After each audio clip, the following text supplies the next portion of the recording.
Hello, welcome to Zulu Neil's Martini Henry workshop again.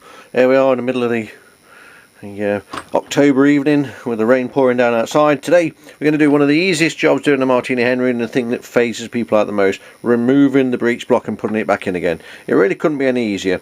On the Martini, this one's a nice little 1875 Mark 1-2 upgrade. Two things you've got to look at.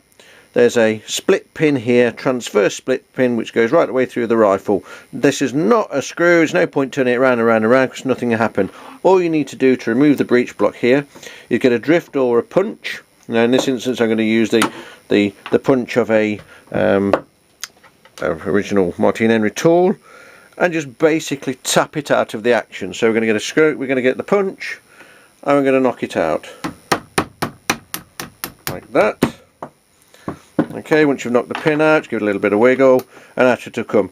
Next comes the next simplest task, and this is to remove the block itself. So all we need to do is open the lever like that, put your thumb on the front of the block. There we go, just push on the front, and while you're pushing on the block, just bring up the lever and it pops up, it pops out of position.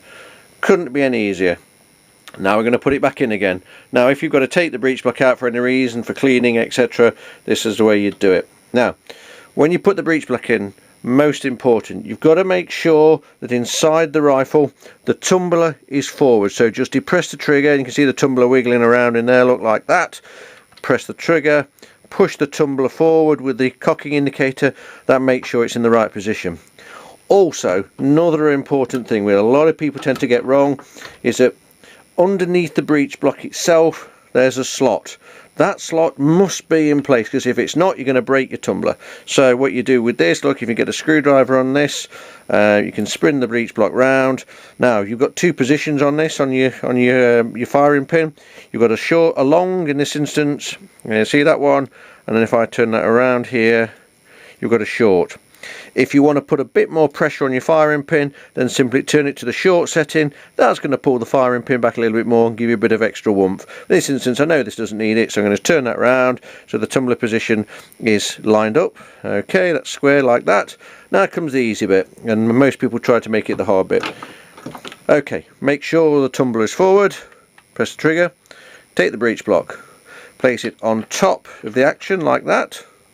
Just make sure it's square and settled in. Then with the palm of your hand just depress it, wiggle it, and it'll pop back in. It's as simple as that. I'll show you again. Remove it,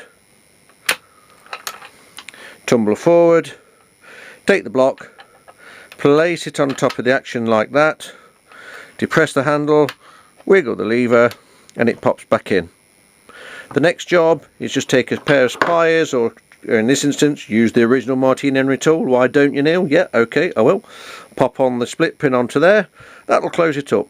So it closes the action up. There you go, squeezing the little split pin. So all I'm going to do is squeeze that split pin, place that into the joint, the hole on the action like that. Take a hammer,